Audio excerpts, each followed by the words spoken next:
Você sabia que 1 em cada 3 brasileiros já está conectado à internet? Nada mais, nada menos que 70 milhões de pessoas. Números que só vêm aumentando. Pesquisas mostram que, só em 2008, 12 milhões de PCs foram vendidos. Você está entendendo? 12 milhões. Isso é exatamente toda a população da megalópole de Tóquio. O brasileiro gasta em média 23 horas e 12 minutos por mês conectado à internet. Engraçado, é o tempo exato da nossa viagem de volta de Tóquio para São Paulo. Entre esses brasileiros, 79% fazem parte de redes sociais. E esses mesmos brasileiros gastam em média 6 horas por mês em baladas. Dá para acreditar que eles gastam 20 minutos a mais em redes sociais? Tudo isso acontece em um contexto onde as redes sociais agregam mais de 55 milhões de usuários. Política na web é nosso assunto aqui do Caleidoscópio de hoje. Quero lembrar que você de casa pode participar do nosso programa. Nossa MSN é Caleidoscópio TV Horizonte, @hotmail.com. Nosso Twitter é Caleidoscópio TV e nosso telefone 3209-0113. É outra coisa quando a gente coloca suas participações, seus comentários aqui na nossa roda de debates. Não mais a gente falando sobre política, é sempre legal saber o que você está pensando. No intervalo aqui surgiu uma pergunta do Thiago, do Quatro Instrumental. Vai lá, Thiago. Falou no intervalo, tem que repetir, pessoal de casa. Vai lá. Não, porque eu também concordo que não deveria ter uma data estipulada para começar a campanha. A campanha já começou, todo mundo já sabe, mas eu estava em dúvida se o fato de ser liberado e tal, se não prejudicaria os partidos que têm menos ou mais dinheiro, se prejudicaria quem tem menos dinheiro e beneficiaria quem tem mais dinheiro para usar a campanha de ir às ruas mesmo, com panfletos e ter acesso à população mais carente, que não tem acesso à internet, chegar a abranger todo mundo mesmo, o público em geral, né? Se isso não beneficiaria quem tem mais dinheiro para fazer a campanha, sabe assim? E aí? Bom, vamos por parte. Em primeiro lugar, na hora que então a lei conferir a liberdade para fazer campanha, isso muda? Ou quem tem dinheiro continua tendo mais poder? Continua. Então, primeiro, não tem uma relação com a lei. Segundo lugar, eu coordenei a campanha do Lula na área agrária em 89. Não tinha dinheiro nenhum. A campanha foi toda feita com fato político. Então, assim, é importante a gente entender que uma campanha... Eu não sou mais do PT. Que uma campanha... Então, não estou fazendo campanha. Então, uma campanha é feita com ações e fatos políticos. E, nesse caso, a gente está começando a tatear no Brasil algo que nos Estados Unidos explodiu.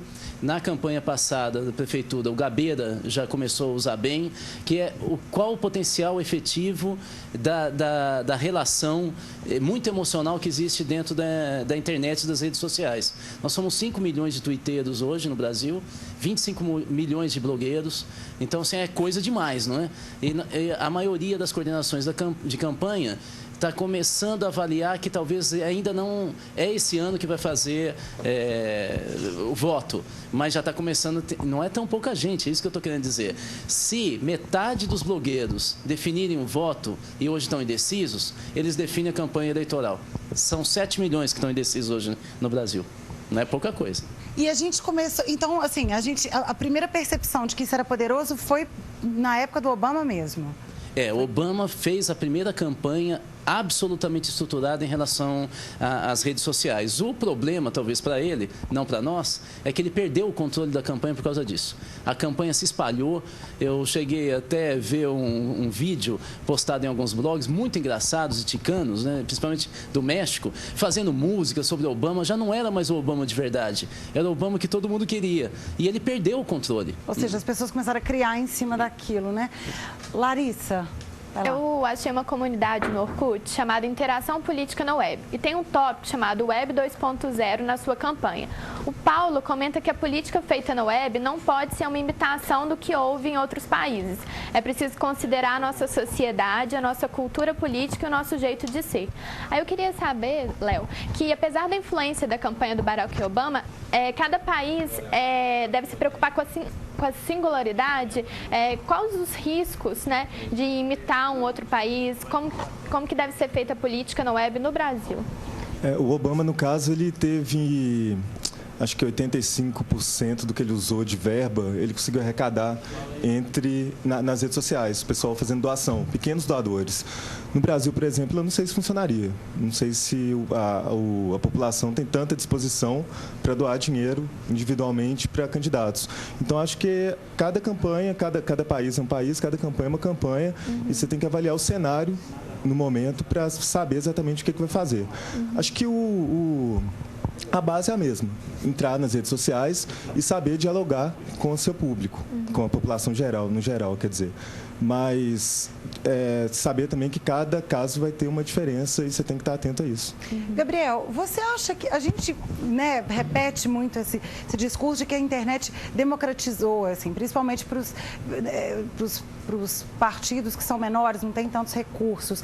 Mas será que democratizou mesmo, assim? Será que os partidos maiores, eles não continuam prevalecendo, uma vez que eles têm mais dinheiro para contratar assessores, militantes? O que você acha, assim? Olha, a questão financeira, ela influencia na campanha, assim, a internet, no caso, ela abre uma possibilidade porque os recursos da internet são mais acessíveis que os outros recursos, que seriam recursos que demandariam mais tempo, dinheiro. A internet, uma pessoa com conexão à internet, ela consegue desenvolver as ferramentas razoavelmente, quase todas as ferramentas. Não é necessário você ter um recurso financeiro. Mas a democratização, ela ainda não é que nem foi feita aqui uma análise sobre a relação da campanha do Obama com a campanha aqui no Brasil, é completamente diferente, porque o público é diferente, as pessoas são diferentes, as histórias são diferentes dos países. Então, a internet auxilia, sim, numa democratização da informação, mas aí temos que ver também, no caso do Brasil, a democratização do acesso a essa informação, porque isso ainda é uma questão importante, uma questão relevante. Se as pessoas vão ter o acesso àquela informação. Os partidos vão trabalhar os recursos com as estratégias e tudo. O Obama influencia, as estratégias vão ser usadas da mesma forma que o Obama usou. Os resultados podem ser diferentes, porque o acesso àquela informação aqui no Brasil é menor do que nos Estados Unidos, onde o acesso à internet, até mesmo a característica cívica de associação nos Estados Unidos é maior, de participação na internet é maior. Então, tem esses pontos ainda que aqui ainda são incógnitas, ainda nós veremos nessas eleições. Fernando, a gente falou aqui dessa questão da especificidade de cada campanha, de cada país, de cada cultura, enfim. E dentro da internet, assim, a gente falou muito do Twitter, mas existem outros sites de relacionamento. A gente pode concluir com isso, pela fala de vocês, que o Twitter é o que está prevalecendo, é o que está bombando mesmo? Olha, o Twitter, pelas características que ele possui, é um veículo interessante e que pode aproximar cada vez mais os presidenciáveis aí ao público, né? Pela interação, pela agilidade, até pelo perfil do público também. Mas os blogs, a aposta são nos blogs. Porque os blogs criam fóruns de discussão, né? E assim, pela característica deles, eles podem movimentar mais as discussões e a formação de opinião do que o próprio Twitter. Dá. Eu queria só, pegando essa deixa, havia até pouco tempo uma discussão, pouquíssimo tempo mesmo, uns 2 anos no máximo, uma discussão que os blogueiros estavam destruindo os jornais.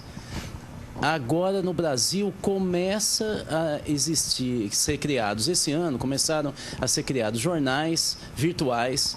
E eu queria até citar um que é muito interessante para pesquisa, porque não é nem do nosso estado, é o sul21.com.br, que é de Porto Alegre. Foi criado há pouquíssimo tempo, que é um veículo super interessante. Eles têm notícias muito rápidas, são drops, né, de notícia, e uma parte inteira dele, que é baseado num blog parecido dos Estados Unidos, é só de blogueiro.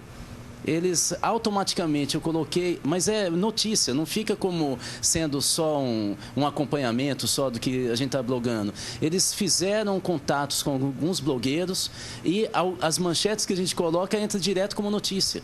Então, essa ideia da gente criar uma rede no próprio jornal já existe. É isso que ele estava dizendo. É um instrumento fantástico que a gente ainda não está usando direito.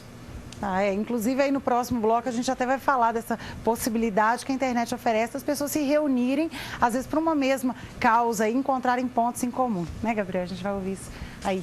E agora, vamos ouvir mais de 4 instrumental? Bora lá, então.